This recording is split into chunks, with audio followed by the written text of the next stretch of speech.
Você já passou por uma negociação desafiadora, uma negociação que você estava sendo pressionado demais, que você não sabia como lidar com outra pessoa?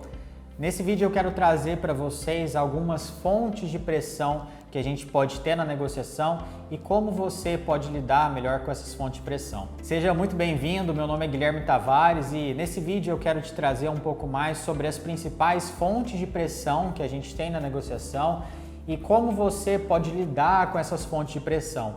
Fontes que te paralisam, fontes que te impedem de se posicionar, te impedem de conquistar aquilo que você quer. Muitas vezes a gente não consegue se posicionar porque a gente tem algumas fontes de pressão que a gente vai falar aqui nesse vídeo. Então é fundamental, primeiramente, entender quais são essas fontes, o que pode te pressionar, o que pode te incomodar, o que pode estar gerando essa falta de posicionamento seu na negociação e como você pode lidar melhor com isso. Para falar sobre essas fontes de pressão, a gente precisa entender primeiramente que cronologicamente existem 3 tempos. Existe o passado, existe o presente e existe o futuro. Desses 3 tempos, se eu te perguntasse qual que é o tempo mais importante, talvez esse tempo mais importante seja o presente. Por que o presente é tão importante? Por que o presente é uma das... cronologicamente é o tempo mais importante? Porque no presente a gente entra em ação. No presente a gente executa algo, no presente a gente comunica, a gente negocia. E essa ação nossa no presente ela é determinada tanto pelo nosso QE quanto pelo nosso QI. Essa ação nossa no presente é determinada pelo nosso quociente de inteligência e o quociente de inteligência emocional. Segundo Daniel Goleman, que é PhD em psicologia pela Universidade de Harvard, nossas ações hoje no presente são 80% determinadas pelo nosso QE, nosso quociente de inteligência emocional, e ele foi o primeiro autor a trazer essa inteligência emocional, a escrever sobre isso, e são 20% determinadas pelo nosso QI, nosso quociente de inteligência. Então, o princípio básico que a gente percebe aí é que é fundamental que você possa desenvolver a sua inteligência emocional para negociar melhor, para se posicionar melhor, para lidar com situações de pressão. Essas ações nossas hoje no presente, elas são determinadas tanto pelo nosso futuro quanto pelo nosso passado. No nosso futuro a gente tem projeções e essas projeções podem ser projeções que incentivam a gente, projeções positivas ou projeções de futuro que desestimulam a gente. Então é importante a gente saber fazer projeções de futuro, saber fazer metas que estimulem a gente, metas que sejam smart, metas que sejam atingíveis para que a gente tenha no futuro projeções que de fato incentivem essas nossas ações no presente. Essas nossas ações no presente, elas são determinadas pelas nossas lembranças do passado. E essas lembranças no passado, elas podem normalmente travar a gente quando são lembranças de medo. O medo gera paralisia e é a principal fonte de pressão que a gente vai falar aqui dessas 3 fontes de pressão. O medo é a principal fonte de pressão. O medo, ele pode estar ligado a um processo de rejeição que a gente sentiu lá quando a gente era criança, que a gente aprendeu dos nossos pais, porque o medo não é algo natural, ele é algo que foi aprendido.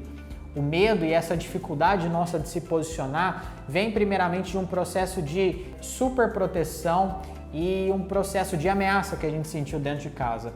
Superproteção quando a gente escutava dos nossos pais algumas mentiras para que a gente não saísse de casa, algumas mentiras para que a gente não se machucasse, e não entenda aqui mentira como algo ruim, tá? Eles buscavam proteger a gente, mas muitas vezes contando histórias que não eram verdadeiras para que a gente pudesse sentir mais medo, por exemplo, de sair para a festa de madrugada, ou se não, pudesse sentir medo de fazer, brincar em determinado brinquedo lá que pudesse te machucar. Então foram histórias que foram criadas com o objetivo de te proteger e isso gera uma super proteção que na verdade paralisa a gente.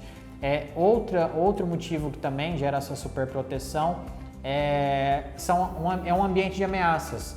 Um ambiente em que, por exemplo, você escutou daqueles que te criaram, você escutou que se eu for embora de casa, você não vai dar certo, se eu for embora de casa, vocês não vão conseguir se sustentar, se eu sair dessa casa vai dar tudo errado, ou você nunca vai ser alguém na vida.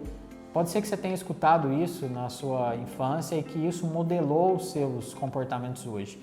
Pode ser que isso gerou um processo de rejeição que você sente hoje e isso te impede de se posicionar, de dizer não. Você faz concessões demais porque na sua cabeça você não quer sofrer de novo com aquelas ameaças que você sofreu lá atrás quando você era criança. Quando aquelas pessoas que te amavam, que queriam o seu bem, mas que não conheciam, né, sobre os possíveis efeitos que isso poderia causar, te diziam se ela fosse embora você ia dar errado, isso foi criando no seu inconsciente uma imagem de ameaça, uma imagem de que você não daria certo e quando você vai executar algo, você pensa que você não vai dar certo, você pensa que você necessita de depender financeiramente ou emocionalmente de alguém. Então todos esses fatores eles geram rejeição e te impedem de se posicionar melhor, de defender aqueles valores que são inegociáveis. Então, fazendo esse panorama geral sobre os principais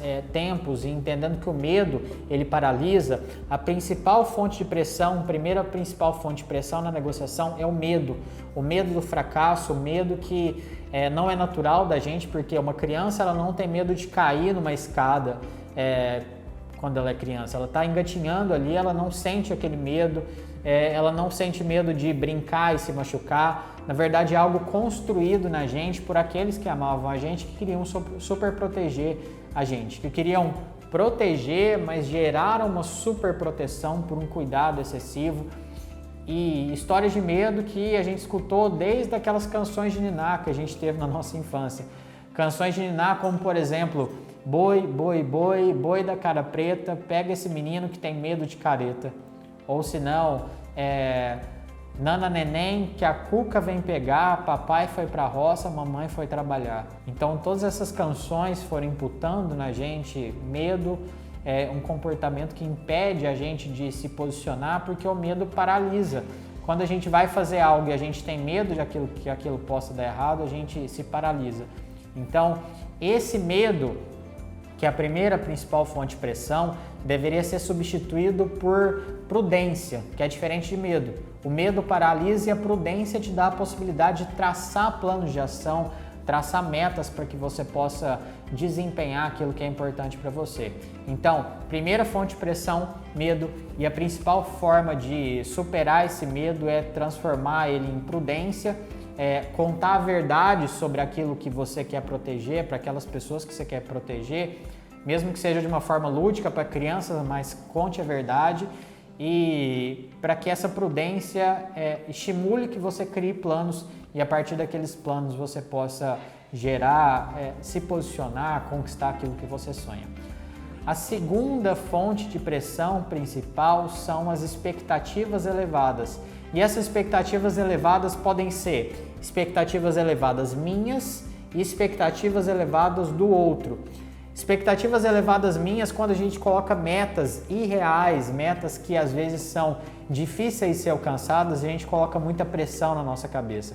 A gente coloca a pressão de que se aquela negociação não der certo, vai ser a última da nossa vida, a gente vai ser um fracasso, a gente vai ser despedido ou aquele relacionamento nosso vai acabar. Então a gente constrói na nossa cabeça histórias de aumentar demais aquele problema.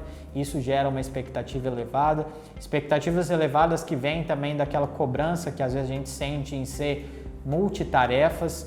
E segundo a psicologia positiva, isso acontece mais com mulheres que têm cobrança maior em ser multitarefas, porque de fato elas têm uma capacidade maior do que um homem em realizar várias tarefas ao mesmo tempo, só que elas às vezes se cobram demais e elas não estão realizando várias tarefas ao mesmo tempo. A diferença é que ela faz uma tarefa e sabe que aquela tarefa talvez demore um tempo para ser concluída e vai lá fazer outra tarefa enquanto isso. Enquanto o homem, por ser cuidadoso demais, está lá olhando o arroz, está lá olhando o leite ferver e fica só fazendo aquilo. A gente coloca lá um prato para esquentar no micro-ondas e fica olhando lá, cuidadosos, cuidadosos que nós somos.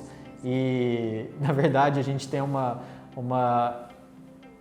um desafio maior do que as mulheres em desempenhar essas tarefas. Enquanto a mulher, por exemplo, coloca o leite para ferver, enquanto o leite está fervendo, vai lá, troca a roupa das crianças, vai lá, atende o telefone, está fazendo tudo ao mesmo tempo, mas está fazendo, na verdade, cada coisa, né, em determinado tempo, sabendo que existe um tempo para concluir cada uma dessas tarefas. Então, expectativas elevadas minhas trava a gente, gera uma fonte de pressão. Expectativas elevadas do outro também representam uma fonte de pressão muito grande, porque se o outro, principalmente que são pessoas íntimas, colocam muita pressão para que a gente dê certo num projeto, a gente pode se sentir constrangido, pode se sentir compelido a realizar aquilo, a fazer aquele projeto. Então, essas expectativas elevadas dos outros podem representar uma fonte de pressão se esses outros forem pessoas íntimas e quiserem de fato que a gente faça um projeto. Pode ser que você escute dos seus pais, você tem que passar logo no vestibular, eu estou pagando para você isso aqui, você devia me recompensar, você devia dar certo, né? Talvez essas expectativas elevadas dos outros prejudiquem a gente, gerem uma pressão. E por último, a última fonte de pressão na negociação que a gente deve aprender a lidar ou deve compreender e traçar planos, né, melhor dizendo, são recursos limitados. E existem dois tipos de recursos limitados que são tempo e dinheiro. Tempo, principalmente se a gente está há muito tempo na mesma fase. Então, se você está há muito tempo na mesma fase, se você está há muito tempo no mesmo cargo, se você está há muito tempo no mesmo projeto e você não avança, pode ser que você se sinta velho demais naquilo. O ser humano precisa dessa progressão, ou no mínimo, precisa sentir que ele está progredindo a cada dia. A gente precisa comemorar as pequenas vitórias, a gente precisa comemorar, celebrar cada fase da vida que a gente passa, porque senão, se você está sentindo velho demais, pode ser que você esteja há muito tempo na mesma fase. Então, uma fonte de pressão é o tempo. Numa negociação, o tempo também pode significar que você tem um tempo reduzido para negociar, então você não vai ter um plano B. Você tem que fechar aquela negociação muito rápido, então você vai estar disposto a fazer mais concessões para outra parte, já que você precisa logo daquele acordo. Então, um recurso limitado, o tempo, gera essa pressão na negociação. E por último, recurso limitado é dinheiro. Muitas vezes a gente está passando por um momento de escassez financeira, a gente não consegue se concentrar em outros projetos. Talvez você tenha escutado que você deve aprender a lidar com a escassez financeira, mas na verdade a gente deveria fazer um plano para que a gente possa resolver aquele problema primeiro, resolver aquela questão financeira e depois avançar em outros projetos. Então, tem gente que fica muitos anos insistindo no mesmo aspecto, insistindo naquele mesmo sonho, sabendo que aquilo lá não está trazendo os resultados para ela, mas aquela pressão de não conseguir ser provedor da sua família, de não conseguir, pensando naquela pirâmide de Maslow, das necessidades básicas, então, através do seu trabalho, não conseguir atender às suas necessidades básicas de alimentação, de moradia, de lazer, de um tempo de qualidade com as pessoas que você ama. Então, esse recurso limitado, dinheiro, que tira a sua capacidade de ser provedor, isso pode representar uma pressão muito grande. Então, trace um plano de ação, trace um plano emergencial para que você possa sanar esse problema do dinheiro, sanar essa pressão do recurso limitado, para que depois você possa desempenhar outras funções, para que você possa de fato se comunicar, negociar melhor. E uma mente mais leve, uma mente vazia, ela consegue grandes resultados. Quando a gente está pensando em algo, que esse algo não vai dar certo, que aquela coisa não vai dar certo, pode ser que aquilo fracasse, pode ser pressão demais para a nossa cabeça, e a gente deve aprender a aliviar essas pressões para depois conseguir melhores resultados. Eu espero que esse vídeo tenha te ajudado, eu espero que esse vídeo tenha feito sentido para você. Se fez, eu te convido a deixar o like no vídeo, se inscrever no canal para que você possa receber mais conteúdo como esse e compartilhar esse vídeo para uma pessoa que talvez esteja precisando dessas dicas. E a gente se vê nos próximos vídeos aí, pessoal. Um abraço e até lá!